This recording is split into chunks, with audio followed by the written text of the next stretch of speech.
जय हिंद। आज जो हमें टॉपिक रिवीजन करना है वो हमारा भारतीय संविधान। ये हमारा दूसरा वीडियो है। जो हमारा बच गया था 1861 के भारत परिषद अधिनियम, यहाँ से जानेंगे और यहाँ से क्या महत्वपूर्ण प्रश्न बनता है उसके बारे में चर्चा करेंगे। हमने आपको बता दिया कि भारत का संविधान जो भी बना है ना, ये अंग्रेजों द्वारा किया गया परिवर्तन, अपने लिए कानून में परिवर्तन किया गया था, जिससे ना भारतीय संविधान का बनने का ना रास्ता तय हुआ। ठीक है, तो 1861 में उन्होंने क्या किया था इसके बारे में जानेंगे। तो 1861 परिषद के बारे में जानते हैं, इसमें क्या बदलाव हुआ था। तथा इस अधिनियम की विशेषता क्या है, देखिए गवर्नर जनरल की ना कार्यकारी परिषद का विस्तार हो गया था। विस्तार माने बढ़ाना, विस्तार माने बढ़ाना। तथा विभागीय प्रणाली का प्रारंभ हुआ, यानी कि इसी के समय में ना विभागीय प्रणाली आया। तो यहाँ से आपको प्रश्न बनेगा कि विभागीय प्रणाली किसके समय में आया था? कैनिंग के समय में। किसके समय में? हाँ, गवर्नर जनरल को ना पहली बार अध्यादेश जारी करने का शक्ति मिला। अब अध्यादेश मतलब क्या होता है कि वो जो चाहेगा ना वही नियम कानून बनाएगा। ठीक है, इसलिए कहते हैं अध्यादेश। तो पहली बार ना अध्यादेश जारी करने की शक्ति दिया गया 1861 के भारत परिषद अधिनियम में। यहाँ पे परीक्षा में पूछता है कि भारत में पहली बार अध्यादेश शक्ति गवर्नर जनरल को कब सौंपा गया था? तो 1861 के भारत परिषद अधिनियम में। ठीक है, कहता है ऐसा अध्यादेश की अवधि 6 माह, यानी कि कोई नियम कानून बनाएगा ना तो 6 महीना तक चलेगा। ठीक है, समझ गए। गवर्नर जनरल को बंगाल, उत्तर पश्चिमी सीमा प्रांत और पंजाब में विधान परिषद स्थापित करने की शक्ति प्रदान की गई। यानी कि अब बंगाल में भी करेगा, पंजाब में भी करेगा। ठीक है, जो सीमा प्रांत है ना उसमें भी विधान परिषद स्थापित करेगा। इसके द्वारा कानून बनाने की प्रक्रिया में ना भारतीय प्रतिनिधित्व को ना शामिल करने की शुरुआत की गई। यानी कि भारत के व्यक्ति भी अब नियम कानून बनाने में ना मदद करेगा, उसमें आएगा और वो बताएगा कि क्या कमी है, किस तरह से नियम कानून बनाया जाए। जैसे कि तुम्हारे घर में कोई तरह की कमी है तो तुम ही ना जानेगी, तो तुम ही ना उसके लिए अच्छा से नियम कानून बना सकती है। तो भारत में कोई चीज चल रहा है तो भारत के लोग जाएंगे तब ना बताएंगे, अंग्रेज को क्या पता यहाँ की परिस्थिति क्या है। तब भारत के ना एक सदस्य को उसमें शामिल करने की प्रक्रिया चालू किया 1861 के भारत परिषद अधिनियम के तहत। ठीक है, कहता 22 राय कुछ ना भारतीयों को विस्तारित परिषद में ना गैर सरकारी सदस्य के रूप में ना नामित कर सकता था। यानी कि वो सरकारी नहीं होगा लेकिन ना उसमें रहेगा परिषद में। ठीक है, ये अधिकार दिया गया। ठीक है, कहता है 1862 में, यानी 1861 के तहत 1862 में ना बनारस के राजा और पटियाला के महाराजा, बनारस के राजा और पटियाला के महाराजा सर दिनकर राव, मतलब कहने का मतलब कि बनारस के जो राजा है से और पटियाला के राजा है महाराजा है से सर दिनकर राव को ना विधान परिषद में ना मनोनीत किया गया कि मतलब इसको ना इसमें शामिल किया गया कि आप आइए। ठीक है, आप आइए, इसमें क्या नियम कानून बनाएंगे उसके लिए बताइए। तो 1862 में लॉर्ड कैनिंग ने 3 भारतीयों, बनारस के राजा, पटियाला के महाराजा और सर दिनकर राव को विधान परिषद में ना मनोनीत किया, मतलब उसको शामिल किया उसमें। ठीक है, समझ गए, क्योंकि भारत के लिए नियम कानून बनेगा तो उससे पूछेगा ना कि आपके क्षेत्र में क्या कमी है, आपको क्या चाहिए, कैसे विकास किया जाए। ठीक है, अब देखिए 1873 का ना अधिनियम, 1873 में क्या हुआ इसके बारे में जानेंगे। ठीक है, कहां पहुंच गए हम लोग? 1873। देखिए यहाँ पे ना बहुत सारा बदलाव चल रहा था उस समय भारत में, लेकिन हम मुख्य बातें देख रहे हैं जो हमको यहाँ पे दिया गया पढ़ने के लिए। ठीक है, तो 1873 में क्या बदलाव हुआ, देखिए इस अधिनियम द्वारा यह उपबंध किया गया कि ईस्ट इंडिया कंपनी को ना किसी भी समय भंग किया जा सकता है। यानी कि आपको पता है कि 1608 में ईस्ट इंडिया कंपनी 1602 में आ गया था। ठीक है, यहाँ पे आकर के अपना धीरे धीरे शासन व्यवस्था चलाने लगा। ठीक है, तो अब कहता है 1773 के तहत कि ईस्ट इंडिया कंपनी को ना कभी भी भंग कर देंगे। पीछे पड़े थे ना कि 20 साल के लिए किया था एक अधिकार, अब 20 साल 1861 में उसको खत्म कर दिया। ठीक है, अब क्या कर रहा है 1873 में कि कभी भी उसको भंग कर देंगे ईस्ट इंडिया कंपनी को। ठीक है, पहले खाली ईस्ट इंडिया व्यापार करता था, अब धीरे धीरे सबको व्यापार करने लगा। बताया ना कि सब ब्रिटेन के कोई व्यक्ति आकर के व्यापार कर सकता था। 1813 में देखिए आप 1813 में देखिए आप पारसी लोग यहाँ पे प्रचार करने के लिए आया, ईसाई लोग, ईसाई कमिश्नरी अब यहाँ प्रचार करने के लिए आया था, देखे थे ना, खुल गया था।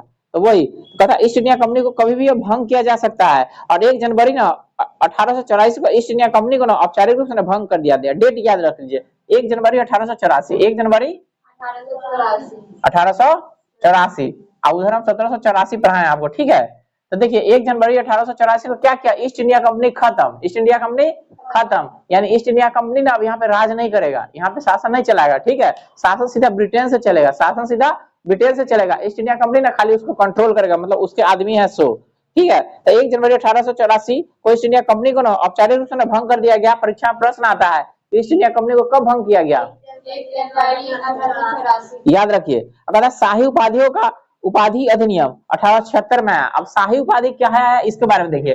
1876 में शाही शाही उपाधि आया। अब शाही उपाधि क्या है इसको समझिए। 1876 में शाही उपाधि के लेके आया एक अधिनियम, ठीक है।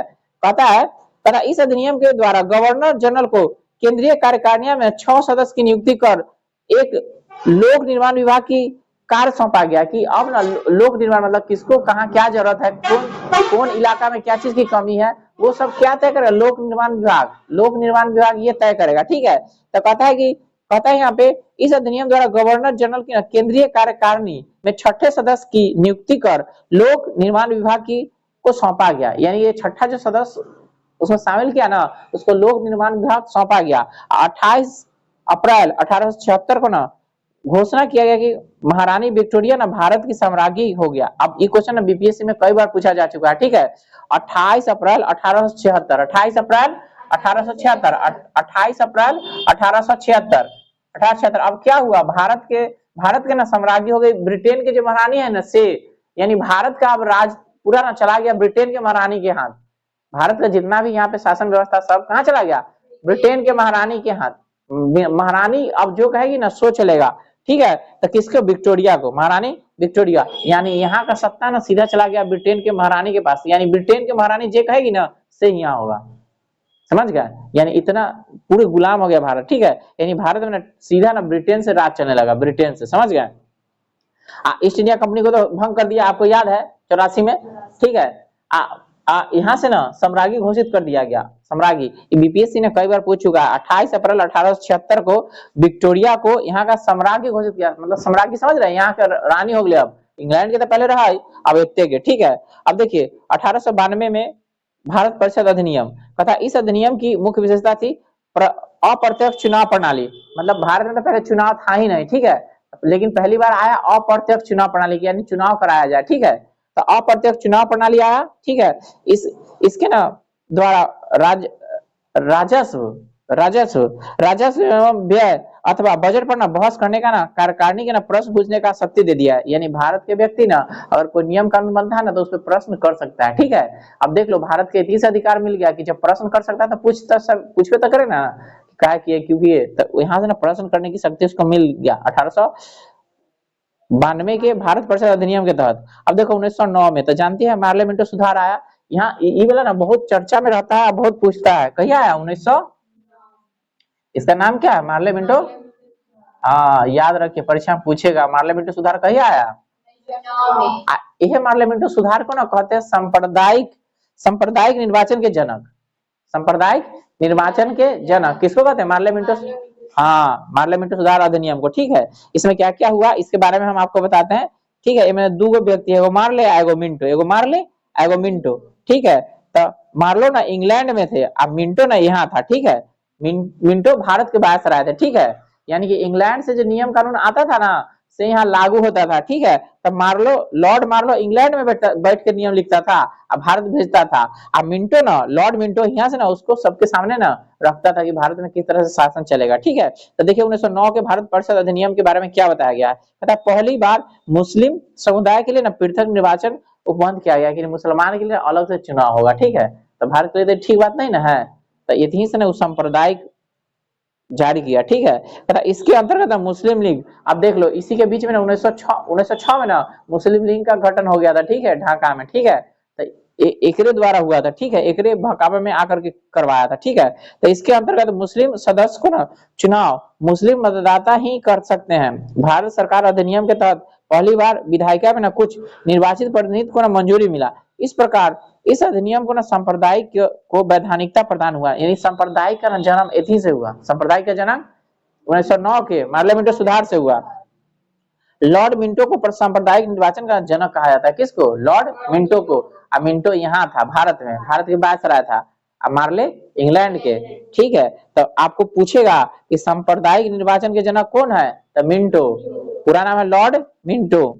भारतीयों को भारत सचिव एवं गवर्नर जनरल की कार्यकारिणी परिषद में नियुक्ति की गई। तथा केंद्रीय और प्रांतीय विधान परिषदों की पहली बार बजट पर न वाद विवाद, यानी वाद विवाद माने कि बहस, यानी कि बजट बन रही ऊपर ना वाद विवाद कर सकले, प्रश्न पूछ सकले, ठीक है, करने की सार्वजनिक हित विषय पर प्रस्ताव पेश करने के ना पूरक प्रश्न पूछने और मत देने का अधिकार मिल गया। यानी पूरक प्रश्न पूछ सकता है और मत दे सकता है, ठीक है। तथा प्रांतीय विधान परिषद की संख्या में वृद्धि की गई। तथा सत्येंद्र प्रसाद सिन्हा ये क्वेश्चन पूछता है, सत्येंद्र प्रसाद सिन्हा वायसराय का कार्यकारिणी परिषद के प्रथम भारतीय सदस्य थे। यानी कि वायसराय परिषद के प्रथम भारतीय बनने वाले कौन है? परीक्षा में पूछता है सत्येंद्र प्रसाद सिन्हा के बारे में, याद रखियो। वायसराय की कार्यकारिणी परिषद में ना चुने जाने वाले प्रथम भारतीय थे ये, समझ गए? समझ गए? वायसराय की कार्यकारिणी परिषद में चुने जाने वाले प्रथम भारतीय थे सत्येंद्र प्रसाद सिन्हा।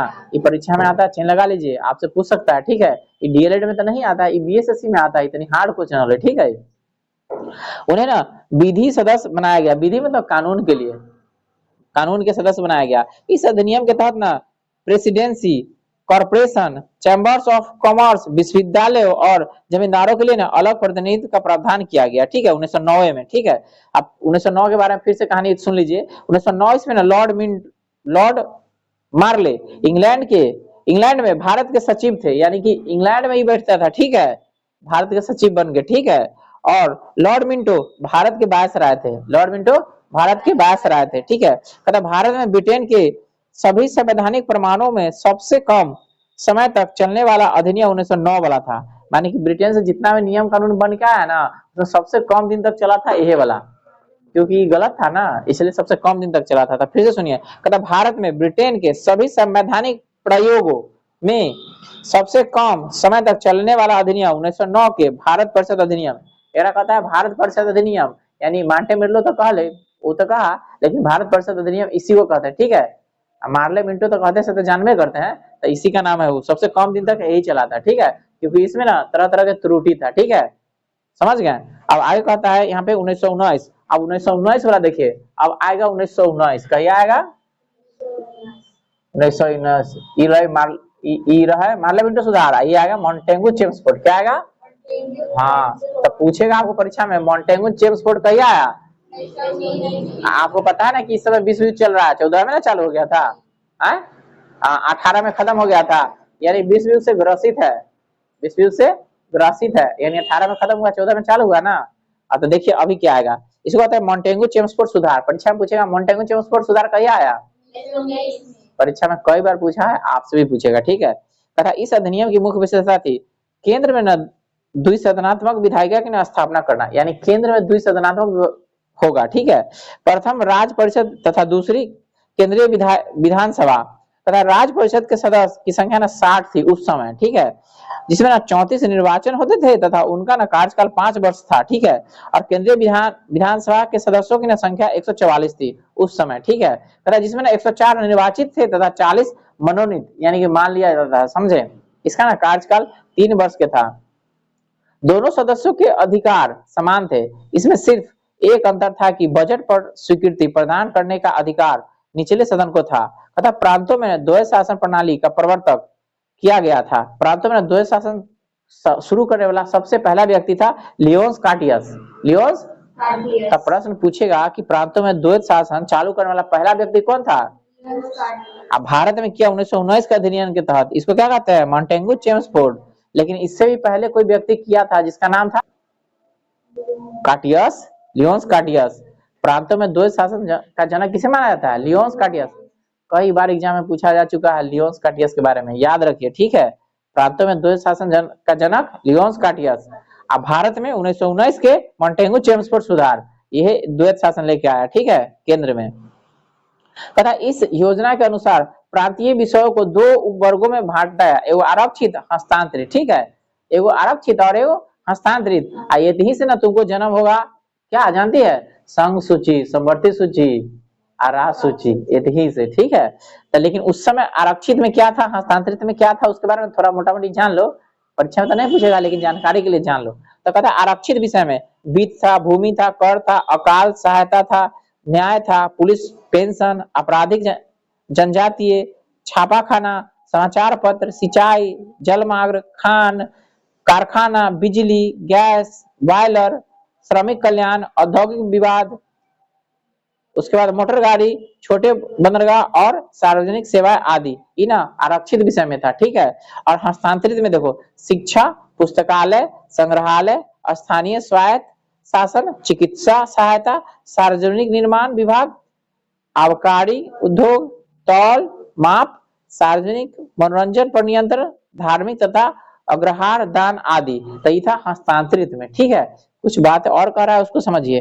कहता है आरक्षित विषयों का प्रशासन गवर्नर और उसकी कार्यकारी परिषद के माध्यम से किया जाता था, जबकि हस्तांतरित विषय का प्रशासन गवर्नर द्वारा विधान परिषद के प्रति उत्तरदायी मंत्रियों की सहायता से किया जाना था। इसने द्वैत शासन प्रणाली को 1935 से एक्ट के द्वारा समाप्त कर दिया गया। तो देखो 1919 में चालू किया लेकिन 1935 में खत्म कर दिया। तो 1935 में ना पढ़ेंगे हम भारत शासन अधिनियम 1935। ठीक है, उसको डिटेल से तब जानेंगे। तो द्वैत शासन जो केंद्र में चालू किया था बंद कहिया किया 1935 में। तो 1935 में जो एक्ट आया ना उसके तहत इसको बंद कर दिया। ठीक है, कुछ और बातें हैं उसको हम थोड़ा सा जान लेते हैं। कहता है भारत सचिव को अधिकार दिया गया कि वो भारत में महालेख परीक्षक यानी कैग कैग समझ रहा है ना, यानी महालेख परीक्षक की ना नियुक्ति करेगा, नियुक्ति कर सकता है। इस अधिनियम ने भारत में एक लोक सेवा आयोग, अब लोक सेवा आयोग यानी यूपीएससी, लोक सेवा आयोग माने हाँ लोक सेवा आयोग का प्रावधान करेगा। अतः 1926 में ना ली आयोग 1926 में अलग, लेकिन एक गठन हो 24-25 में। ठीक है, ली आयोग का गठन क्या हुआ 23-24 में। ली आयोग का गठन हुआ 23-24 में, लेकिन आया कभी 26 में। ठीक है, तो ली आयोग का संबंध किससे है, सिविल सेवा से। किससे, सिविल सेवा, चाहे ऐसे कहिएगा अखिल भारतीय सिविल सेवा, अखिल भारतीय सिविल सेवा। ठीक है, तो ली आयोग की सिफारिश पर ना सिविल सेवाओं को ना भर्ती के लिए ना केंद्रीय लोक सेवा आयोग, अब एक नाम हो केंद्रीय एक कहते हैं यूपीएससी, केंद्रीय लोक सेवा आयोग के कहते हैं यूपीएससी। जो अभी यूपीएससी के आया है ऑनलाइन फॉर्म ना जो बताया है उस दिन। ठीक है, तो केंद्रीय लोक सेवा आयोग का गठन किया गया। तो पूछेगा केंद्रीय लोक सेवा आयोग का गठन किया गया कौन आयोग, तो ली आयोग। कहिया ले 26 में, आ गठन कहिया हो 23-24 में, यानी ली आयोग के गठन हो 23-24 में। एगो आदमी के नाम रहे ली, ठीक है, और टाइटल है वह में से ले लेके ली आयोग। ठीक है, समझ लो, समझ गए ना। तो 26 में लो नहीं 23 में गठन हुआ, 26 में पूरा बन के तैयार हुआ। ठीक है, यानी केंद्रीय लोक सेवा आयोग। ठीक है, कहा इस अधिनियम के अनुसार न वायसराय की कार्यकारिणी परिषद में 6 सदस्य में से कमांडर इन चीफ को छोड़कर 3 सदस्य का भारतीय होना आवश्यक था, यानी 3 को भारत के से रहेगा। ठीक है, इसमें सांप्रदायिक आधार पर सिखों, भारतीय ईसाइयों, आंग्ल भारतीयों और यूरोपों के लिए पहली बार ना केंद्रीय बजट को ना राज्य के बजट से ना अलग कर दिया गया, यानी केंद्र के बजट अलग होगा, राज्य का बजट अलग होगा। तो अभी भी देख रहे हैं कि बजट आपका आएगा 1 फरवरी को आएगा ना, बजट की समीक्षा धीरे धीरे चालू होगा, तो राज्य का भी ना बजट होता है, समझ गए। तो उसी समय ये अलग कर दिया था। ठीक है, तथा इसके ना अंतर्गत एक वैधानिक आयोग का गठन किया गया, जिसका ना कार्य 10 वर्ष बाद जांच करने के बाद अपनी रिपोर्ट प्रस्तुत करना था। कथा इस अधिनियम के अंतर्गत इस अधिनियम में केंद्रीय विधानसभा में वायसराय के अध्यादेश जारी करने की शक्ति को ना निम्न रूप में बनाए रखा, यानी कि अध्यादेश जारी कर सकता है। ठीक है, कुछ विषयों से संबंधित विधेयक को विचाराधीन प्रस्तुत करने के लिए उसकी ना पूर्व अनुमति आवश्यक थी, यानी उसको ना आवश्यक लेना पड़ेगा तभी आप प्रस्तुत कर सकते हैं। ठीक है, उसके भारतीय विधानसभा द्वारा पारित किसी भी विधेयक को वीटो करने की सम्राट के विचार के लिए ना आरक्षित रखने की शक्ति थी, यानी कि वीटो आपको पढ़ाया है ना, वीटो माने कि वो चाहेगा ना तो रोक सकता है। ठीक है, वो चाहेगा तो आगे नहीं बढ़ने दे सकता है। उसे यह शक्ति थी कि विधानमंडल द्वारा नामंजूर किए गए पर पारित न किए गए किसी विधेयक या अनुदान को प्रमाणित कर देने तो ऐसा प्रमाणित विधेयक ना विधानमंडल द्वारा ना विधेयक के समान हो जाएगा, यानी कोई व्यक्ति ना उस कानून को ना रोक दिया, पास होने नहीं दिया, लेकिन वो पारित कर देगा ना तो कानून बन जाएगा। ठीक है, वह यह आपात स्थिति में अध्यादेश बन सकता है, यानी कि जब आपात लगल है ना तो यह अध्यादेश बन जाएगा। ठीक है, जिसको ना अस्थायी अवधि के लिए ना विधिक प्रभावी होगा, यानी कि जब यहाँ पे नियम कानून ठीक से नहीं चल रहा है लेकिन वो नियम कानून बना देगा ना तो उसका नियम कानून चलेगा, क्योंकि आपात लागल है ना, तो आपात के लिए ना अंतिम उसी का निर्णय होगा। ठीक है, कहता है मॉन्टेगू चेम्सफोर्ड सुधार भारत शासन अधिनियम 1919 द्वारा भारत में पहली बार ना महिलाओं को ना वोट देने का अधिकार मिला, यानी कि भारत में पहली बार वोट देने का अधिकार 1919 के अधिनियम के तहत। ठीक है, 1919 के अधिनियम के तहत। ठीक है, तो कहता है मॉन्टेगू चेम्सफोर्ड, एक नाम कहती है मॉन्टेगू चेम्सफोर्ड सुधार। तब भारत शासन अधिनियम 1919 द्वारा भारत में पहली बार महिलाओं को वोट देने का अधिकार मिला। परीक्षा में पूछेगा कि भारत में महिलाओं का वोट देने का अधिकार कौन अधिनियम, तो मोंटेगू चेम्सफोर्ड कही 1919 1919 के तहत 1926 से, ठीक है। उस समय ना इंग्लैंड के प्रधानमंत्री लॉर्ड लॉर्ड जॉर्ज था। तब भारत में जब 1919 का अधिनियम आया तो वहां का प्रधानमंत्री कौन था, लॉर्ड जॉर्ज। तो इसके बाद तुम्हारा ना बचेगा 1935, क्या बचेगा 1935 कैसे ना 1935, और यहाँ से ना हमारा यहीं से ना सारा चीज हमारा ना संविधान में लिया गया है, 2 कॉपी जो आया था अपने से लिख लिया, नहीं तो यहीं से दिक्कती मार कर लिख लिया, ठीक है। तो अब आपको आगे आपको पढ़ना 1935 के भारत शासन अधिनियम, यहाँ से पढ़ेंगे भारत शासन अधिनियम अगले वीडियो में, और जानेंगे वहां से क्या प्रश्न आपके लिए महत्वपूर्ण है, ठीक है।